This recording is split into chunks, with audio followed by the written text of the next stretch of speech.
To begin with, sir, can you give us a status of Mr. Madriaga before anything else?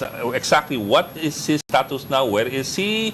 And what is his condition? As of now, nakadetain siya sa Annex 2 sa Bicutan, facing the kidnapping case sa RTC Manila. Hindi pa ho siya convicted na sa prosecution sa evidence pa ho yung case niya doon.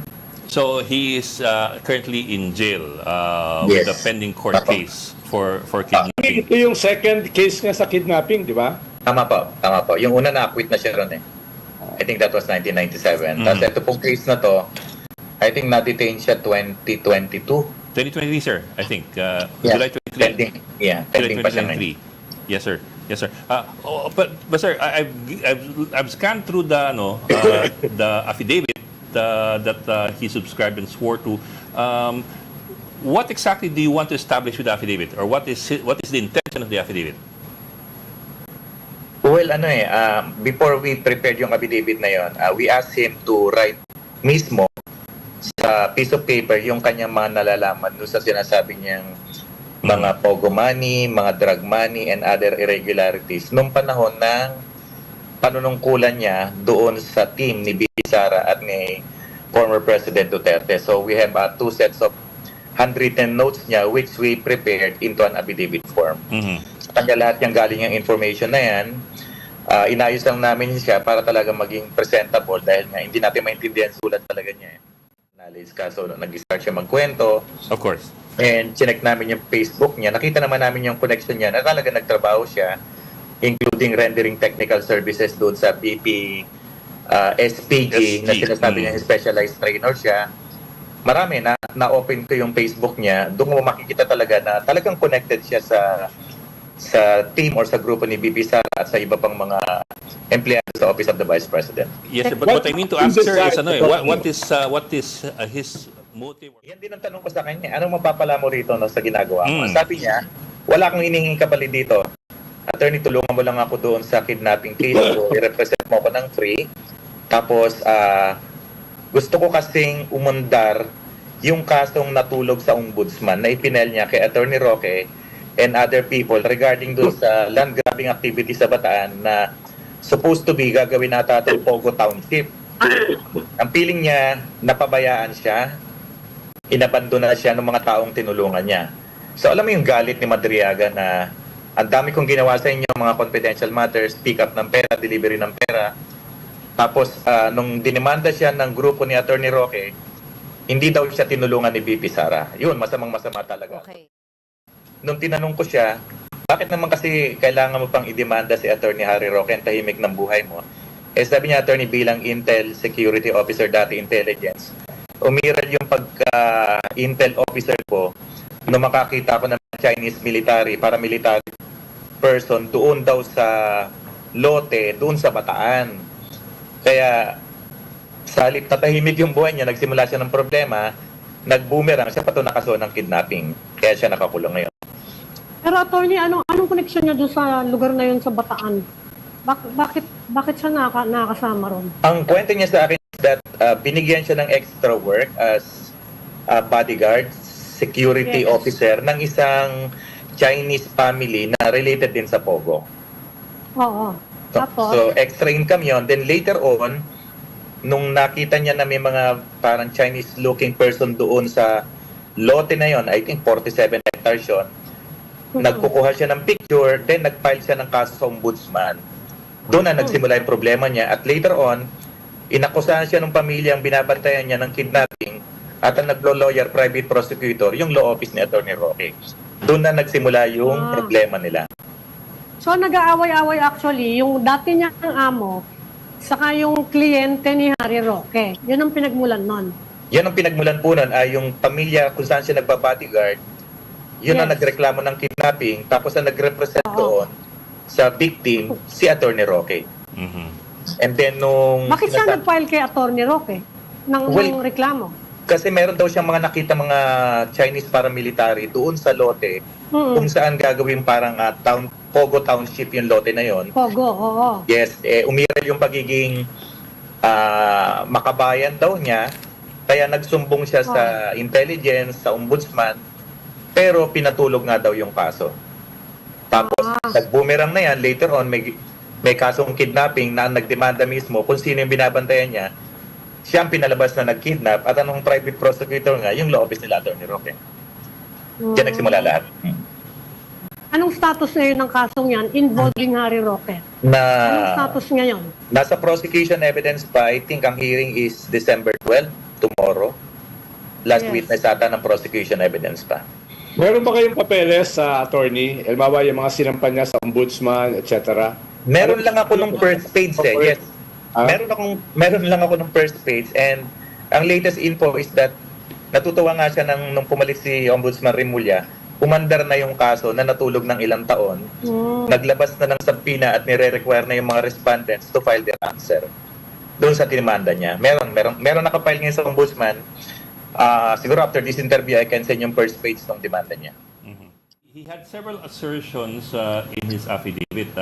I'm wondering if he can prove these assertions kasi among them, sinabi niya may dinalang 2 sasakyan ng DepEd pa ginamit containing several duffel bags of up to 30 plus million each.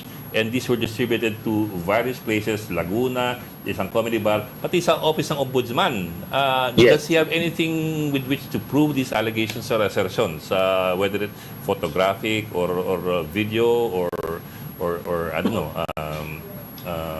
GPS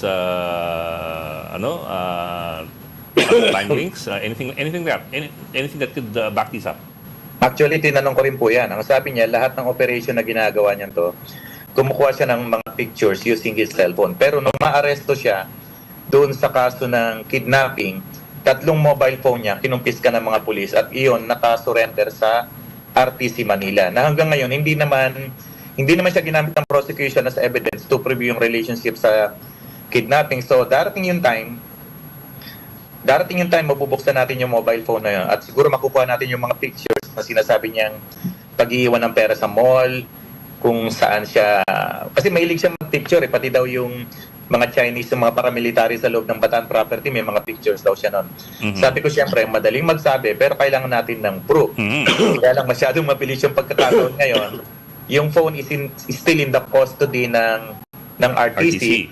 Pero pag pumasok na siguro dito yung issue ng national security, baka masapi na yan, maporensik yan at makita talaga natin kung sino mga ka-text niya, kung kanino mga numbers ang nandoon. Ang sinasabi niya, lahat nitong mga sinasabi niyang mga numbers na to ni former President Duterte, naka-save sa kanya yan.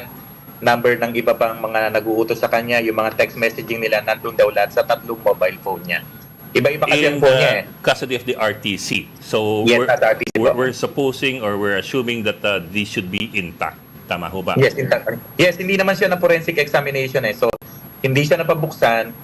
In fact, he will use that dun sa defense niya sa kidnapping. And siguro kung talagang magkakaroon ng opportunity, masapi na yan, ma-forensic examine yan, makikita daw natin lahat doon ng mga sinasabi niya, doon sa mga lakad niya na madalas siya mag-take ng picture talaga sa mga operation niya. Yung ang sabi niya is that mga kasamahan, naging classmates ni PP sa College of Law San Sebastian, particularly, isang nabanggit niya sa affidavit, yung Ombudsman Prosecutor Ryan Kilala. Isa yan sa mga kasama niya sa grupo. Ang convener siya, tapos co-founder ata si Attorney Kilala. Base doon sa mga pictures na nakita ko, sa mga awarding nila, recognition ng mga works nila doon sa ISIP na yun, ISIP Pilipinas. It is registered sa SEC, na-check namin. Sir, tapos the amounts that were cited in the affidavit, you have, I think, 33 million in one particular letter C. 1 billion pesos cash inside Supergrandia. How do we know this to be to be an accurate accounting of the money involved? Kasi malaki-laki yung pera to 1 billion. Yeah, actually tinatanong ko rin yan Siyempre sobrang laki niyan. Sabi ko, binubilang mo ba, binubuksan mo ba, kumukuha ka ba?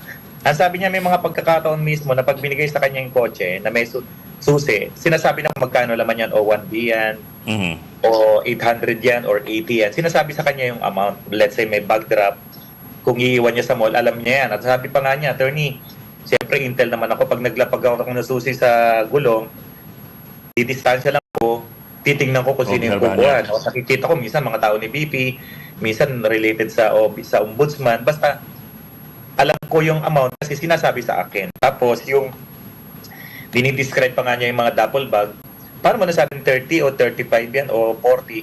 Attorney, siyempre binubuksan ko yan. Pag maluwag ang pera, yung duffel bag na yan, alam ko yan, naglalaro sa 30.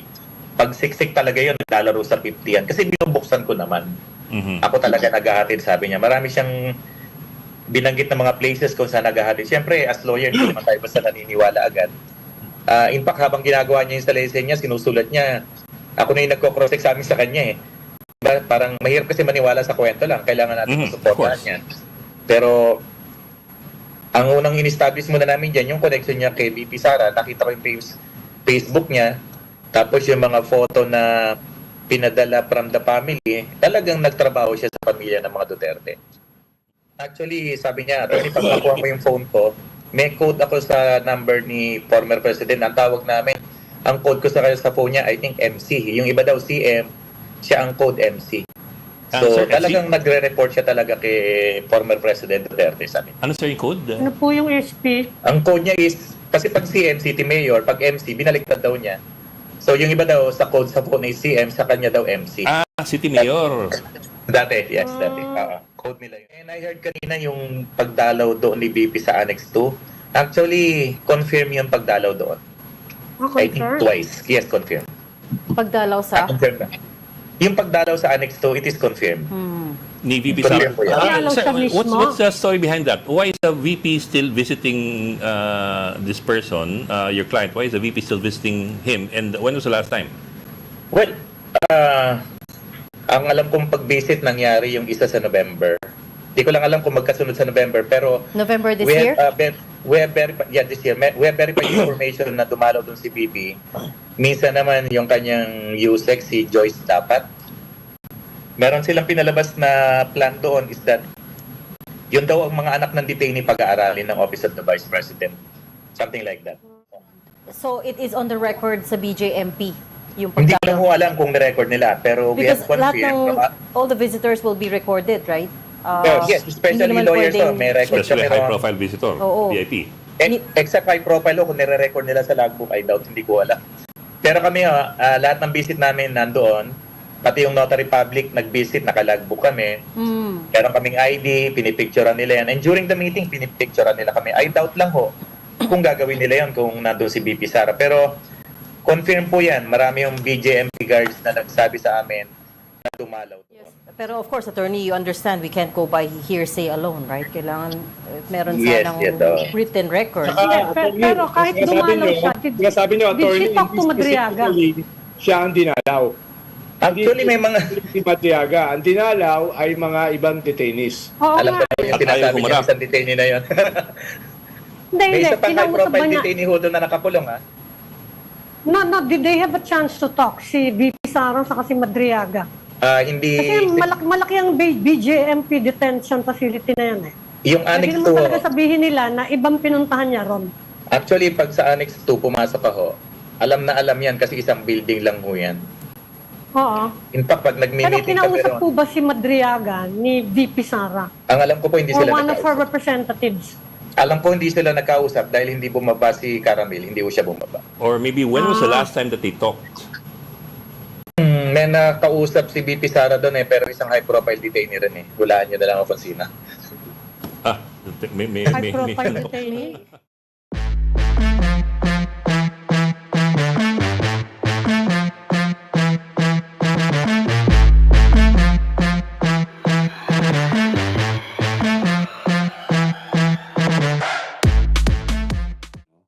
Anyway, ang pag-usapan po natin ngayon ay ang pinaka-latest na black propaganda laban kay VP Sara na di umano ay siya tumanggap ng pera galing sa mga pogo at galing sa mga drug lords no nung huling eleksyon. Unang-una po dapat po bago tayo maniwala sa mga impormasyon ay pinapakalat laban kay VP Sara, dapat alam natin na talagang gusto sirain ng Bangag administration si VP Sara dahil ayaw nila na sumunod na maging leader itong si VP Sara, no? So talagang gagawin po nilang lahat para sirain siya. Lahat na nga binato sa kanya. Para ako din, no? Binato ng lahat sa kanya, pero patuloy pa rin ang pagtitiwala ng ating mga kababayan kay VP Sara. So hindi na po ako nagugulat dito sa mga bagong paratang na siya daw ay tumanggap ng pera galing sa Pogo at galing sa mga drug lords.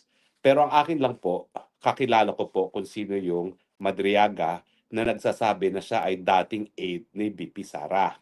Well, unang-una po, sigurado po ako hindi yan naging aide. Yan po ay naging kasapi ng isang tinatawag na, ano tawag doon, yung parang movement na sumuporta. Oo, sumuporta nga kay VP Sara, pero ang pagkakaalam ko po, hindi siya personal na kakilala ni VP Sara. Dahil si VP Sara naman po, 32 million ng botong nakalap, siguro naman po, 5 million, merong larawan na kasama siya, no?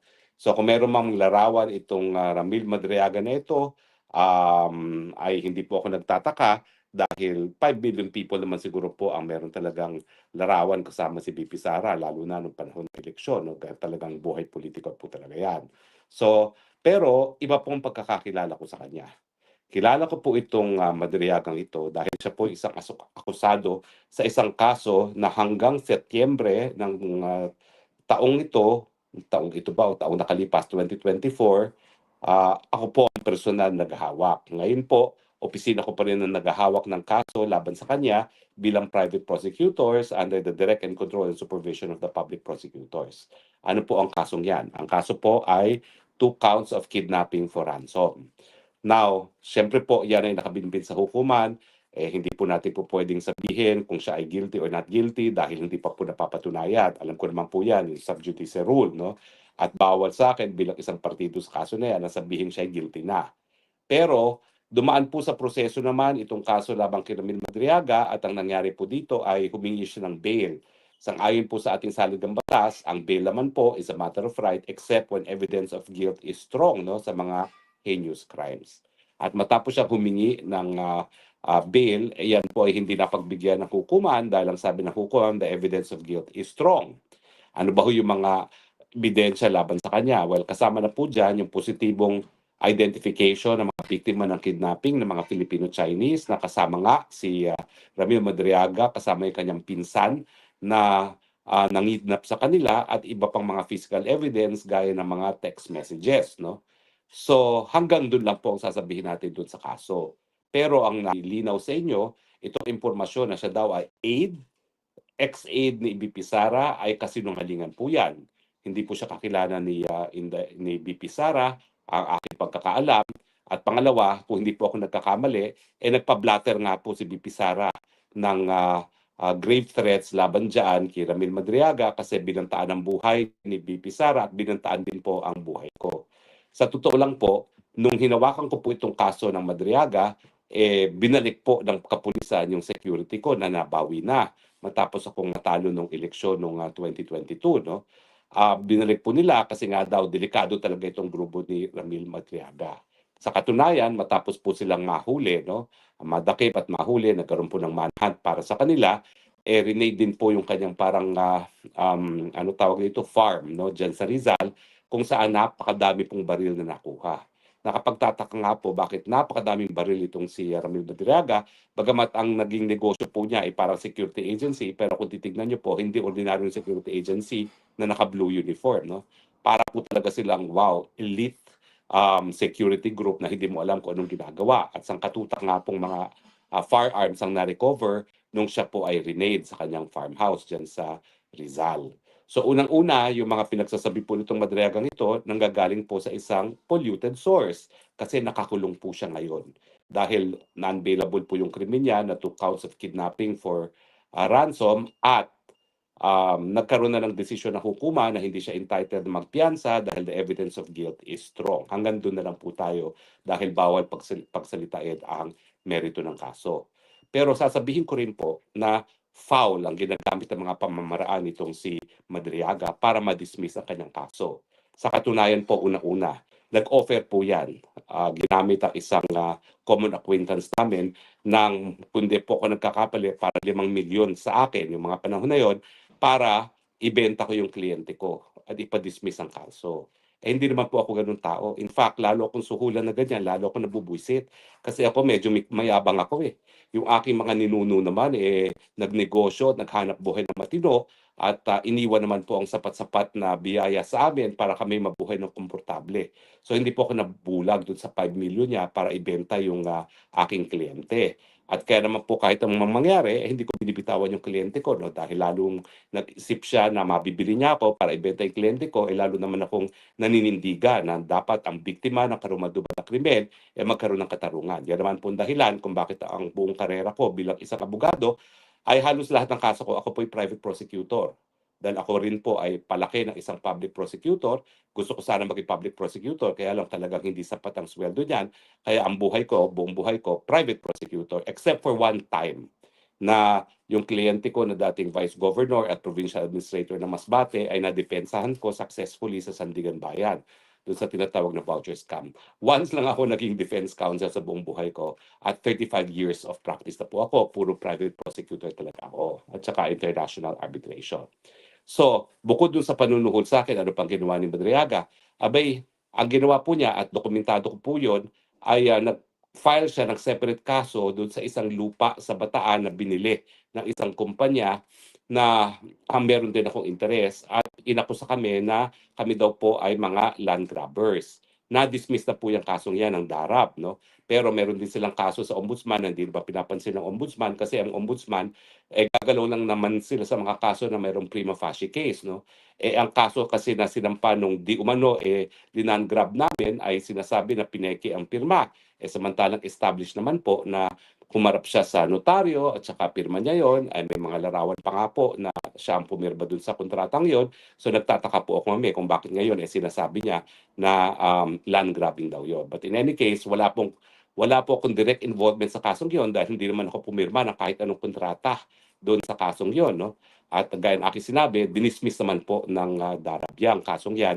Bagamat ito si Ramil Madriaga ay nagbayad po ng mga vloggers na sinasabing ako daw po ay land grabber, kaya naman namin na-booking siya kasi yung isa na nagpanggap na biktima nakita namin sa isang larawan na kasama niya sa isang pagtitipon, no? Pero yung babaeng yun nagpanggap na biktima. As in, officially, nagpanggap siya na biktima, pero kung hindi namin nakita yung Facebook picture ng babaeng yun, hindi namin malalaman na talagang kaibigang matalik pala yan ni Madriaga. So, ganyan po ang kanyang mga pamamaraan. So, ano ngayon ang ginagawa nitong Madriaga ito? Obviously, siya ngayon ay nagpresenta sa bangag na maging di umano whistleblower labang kay VP Sara kapalit na ipapadismiss ang kaso niya. Alam niyo, malungkot, napaka-advanced na po ng kasong yan. Kung hindi po ako nagkakamali, hindi naman naging testigo namin dito sa kasong ito at isang testigo na lang po magre-rest ng prosecution. Kasi magaling po yung judge dyan Doon sa petition for bail, sa loob ng 10 araw ata, napakabilis ng panahon na yun, talagang pinapresenta ang pinakamalalakas na mga ebidensya namin. At kung hindi ako nagkakamali, hindi naman bababa sa 8 testigo ang napresenta ko sa loob ng 10 araw lamang, no? Sana nga po lahat ng judges sa Pilipinas gaya ng judge namin, no? At matapos yung mahigit kumulang 8 testigo, nagdesisyon nga na malakas yung ebidensya at hindi po pwedeng mag-bail, no? So, in any case, ang sinabi niya siguro dito sa mga bangag administration, sige, idadawit ko si BP Sara kapalit na ipadismiss niyo ang kaso ko. Paano nila mapapadismiss? Nako, yung private complainant po, mga Filipino-Chinese, kung ano-ano pong nangyayari, na-raid ang kanilang negosyo, na sa tingin ko naman, yan ay isang pamamaraan para ma-pressure siya na pumayag na ma-dismiss ang kaso laban dito kay Madriaga. Sa akin, bakit naman po ganito? Mantakin niyo po, heinous crime ang nangyari. 2, hindi isang Filipino-Chinese sa mga kabataan ang kinidnap. At talagang mahigit 10 araw pa po ang nadetina yung mga bata at nagbayad po ng ransom yung mga magulang, no? At mabuti na lang po nagkaroon po ng bypass yung dun sa pagbabayad ng ransom nagkaroon ng operasyon at doon nahuli nga po yung mga co-accused ni Madriaga, no? Kasama na yung first cousin niya. At actually po, may mga namatay dito. 2 kidnappers sa pinaghihinalaan ang napatay po, doon nagkaroon ng putukan, at isang pulis Naku, nakakaawa po yung mga batang pulis, batang-bata, no, na pulis na taga Mountain Province, kung hindi ako nagkakamali, artistahin pa naman, no. So 3 po ang namatay doon sa operasyon para ma-recover yung 2 Filipino-Chinese. Bakit naman ganitong karumal-dumal ang kriminal neto? Bakit papayagan ng kahit sinong administrasyon na ma-dismiss kapalit lamang para idiin ang kalaban sa politika na si Inday Sara Duterte, no? So tingin ko po, desperado na talaga itong administrasyon nito at binababoy na pati ang sistema ng katarungan natin. Hindi ko po alam kung mape-pressure yung mga magulang ng mga kabataang ito para i-dismiss ang mga kaso. Sana naman po hindi. Pero sa mga balitang nalalaman ko po ngayon, at ang pakiusap nga niya, wag na ako magsalita daw dahil baka lalo silang ipitin, nako, baka nga po at some point bumigay, wag naman po sana dahil pag napalaya na naman itong mga ito, baka kung ano na namang krimen ang mangyari. Alam niyo po, sa katunayan, bago pa sila makasuhan dito sa kasong ito, na-convict po itong Madriagang ito for kidnapping, kasama din yung pinsan niyang buo. Kaya lang po, dahil yung mga panahon na yon, merong automatic death penalty, ang parusang napataw po ay death. At during the automatic review, kasi lahat po ng death penalty subjected to automatic review, na-reverse po ang desisyon. Siguro po, naisip na hukuma na kahit sino hindi dapat mapatawan ng parusang kamatayan, no? Kaya sila ay na-absolto. Pero nakulong na po yan, na-convict na po yan, kaya nga lang po, na-reverse on automatic appeal dahil death yung naging parusa. At si Chavit Singson po ay nag-file din ng kaso ng extortion dito dahil hinihingan siya ng 50 million di umano para wag ibulgar ang impormasyon na nalalaman niya di umano laban kay Chavit Singson, no? Pero hindi po siya inurungan ni Chavit Singson at sinampahan din ng extortion case, no? Hindi ko lang po alam kung ano nangyari dyan sa kasong yan. So yan po ang karakter na ngayon ay nagpipresenta na aide ni VP Sara na di umano ay tumanggap ng pera para kay VP Sara. Take note po, no, sa kanyang sinupang salaysay, wala naman po siyang sinabi na diretso niyang binigay ang kahit anong pera kay VP Sara. Ang sinasabi lang niya, yung isang beses binigay niya dun sa isang naging aide ni Inday Sara na pinasisinungalingan naman ng aide at isang beses sa kotse daw, nagpalitan at kinuha yung kotse, no? Pero alam niyo po, ang impormasyon para mapaniwalaan dapat kapani-kapaniwala at dapat nanggagaling sa tao na kapani-paniwala. Kung ikaw naman ay nakakulong ngayon para sa 2 counts of kidnapping for ransom, minsan ikaw ay na-convict na for kidnapping with ransom din at kinasuhan pa ni Chavit Singson ng extortion, bakit naman niyang paniniwalaan? Isa pang bagay po paano siya nakagawa ng isang sinumpaang salaysay sa loob ng kulungan? Alam nyo, pangalawang beses na niya ginawa yan. Kasi doon sa kabahagi ng depensa niya, siya ay gumawa ng sinumpaang salaysay na sinumpaan ng isang piskal habang siya ay nasa loob na ng kulungan. Alam nyo, kung hindi lang ako talaga hindi mahilig mamersonal, no? Ako naman talaga ay nakatutok lamang para sa pagbibigay ng katarungan sa mga biktima ng krimen, dapat pinuruhan ko rin yung piskal. Kasi yung piskal na yon, hindi naman siya assigned doon sa lugar kung nasaan yung kulungan, siya ay piskal lang, abay pumasok ng kulungan at para bigyan ng panunumpa itong si Madriaga para nga doon sa kanyang affidavit na ginamit doon sa piskalya, no, nung dinidinig on preliminary investigation, no. So sa akin, irregular po talaga yung ginawa ng piskal, kaya lang, bakit naman ako magsasampa sa mga kaso ng mga ganyan, no? Sigurado po ako dyan, merong dahilan kung bakit pumasok sa kulungan yung piskal na yon para bigyan ng panunumpa si Madriaga, pero pinasa Diyos ko na po yan. Dahil anyway, hindi na makapanipaniwala yung mga sinabi niya doon sa affidavit na yon, no? Pero ngayon, sino na naman ang pumasok sa kulungan para siya ay panumpaan, no? Para dito sa kanyang sworn statement, no? Napakalakas naman talaga nitong Madriaga na talagang nagpapatawag talaga siya ng mga piskal pa, Yung una kasing na piniresentan niyang sinumpang salaysay, piskal pa ang pinapasok niya sa kulungan. At yan ang nag-administer ng oath sa kanya. So ngayon, I would be interested. Baka yung kaparehong piskal pa rin ang nagbigay sa kanya ng sinumpang salaysay dyan sa loob ng kulungan, no? Pero sa akin po, tanongin nyo na yan. Paano nakakapasok ang mga taong ganyan para magbigay ng panunumpa? Napaka-espesyal naman itong taong ito, no? Para bigyan ng ganyang pribilehiyo na siya pa ang pinupuntaan ng mga subscribing officer sa loob ng kulungan.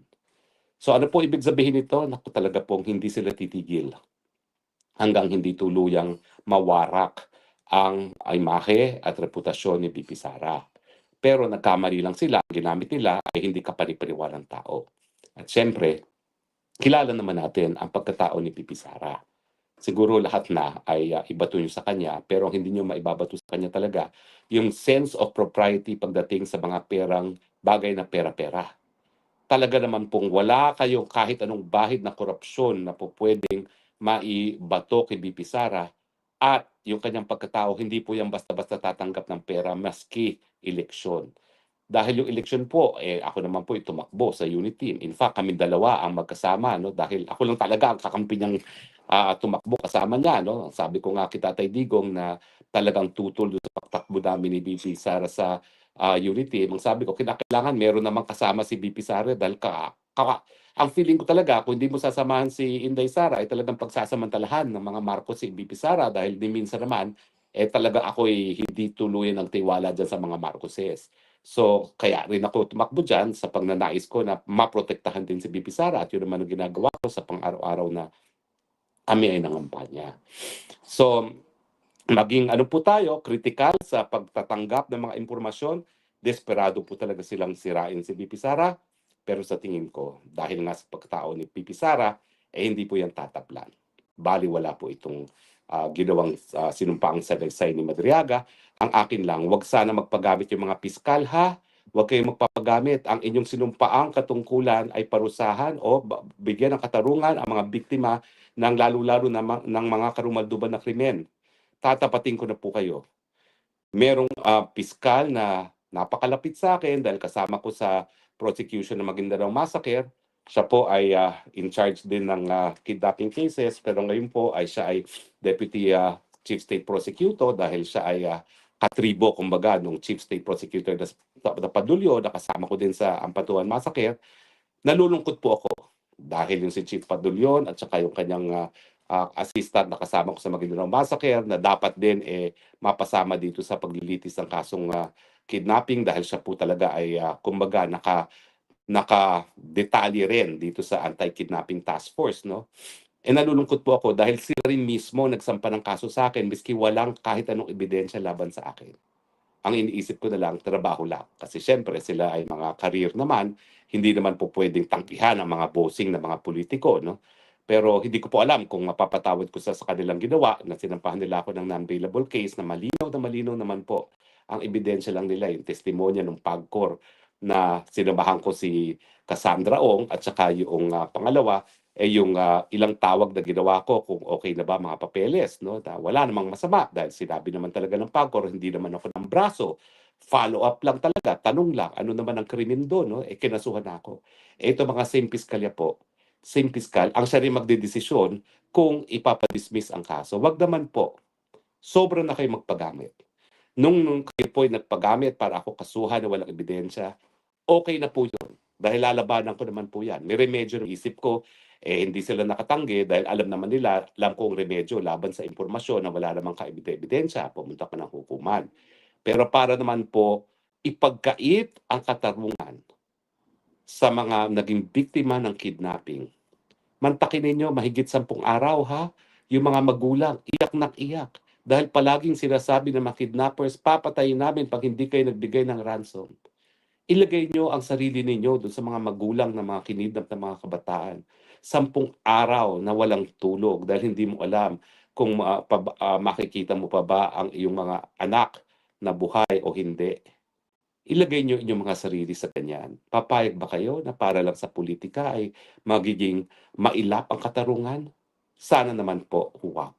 At ako naman po ay, kung hindi ako nagsalita dati para sa akin sarili, para doon sa mga piskal na huwag magpagamit sa mga politiko para gamitin ang ating batas bilang sandata laban sa kalaban ng Marcos administration, ngayon magsasalita na po ako. Kayo man po ang mahigit 10 araw na hindi alam kung buhay o patay ng inyong anak, bakit yun naman papayagan na hindi makamit ang katarungan ng mga ito? At syempre, yung mga biktima mismo ng kidnapping, syempre sila rin. Sila ay sapilitang pinilit na sumama sa kanila, mahigit 10 araw, sinusuotan ng blindfold, tinatakot na kapag hindi magbabayad ng mga maguling, papatayin sila. Siyempre umiiyak at nagsasabi na, nanay, tatay, bayaran nyo na kami mabuhay. Tignan nyo naman po yung pinagdaanan ng mga kinidnap at nilang mga kaanak at tignan nyo rin po kung ano pang mangyayari kung itong mga taong ito na not once, not twice ay pinaratangan ng mga kidnappers ay makakalaya muli. Yan po na lang po ang mensahe ko sa ating mga piskal. Hindi na po bale, yung ginawa ninyo nagbulag-bulagan kayo at nagsampa kayo ng kaso na walang ebidensya laban sa akin. Kaya ko naman pong harapin yan dahil alam ko ang mga remedyo. Pero wag naman po sa mga ordinaryong mga mamamayan na naging biktima ng karumaduman na krimen. Kaya nga po kayo binibigyang respeto bilang mga piskal.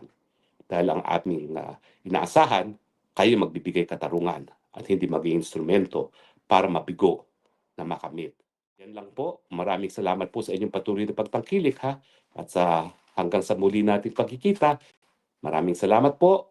Ito po inyong Spoksang Bayan ang sasabi, I love you Philippines. You're the only country that I have. You're the only country that I will love. God bless the Philippines. Bye-bye.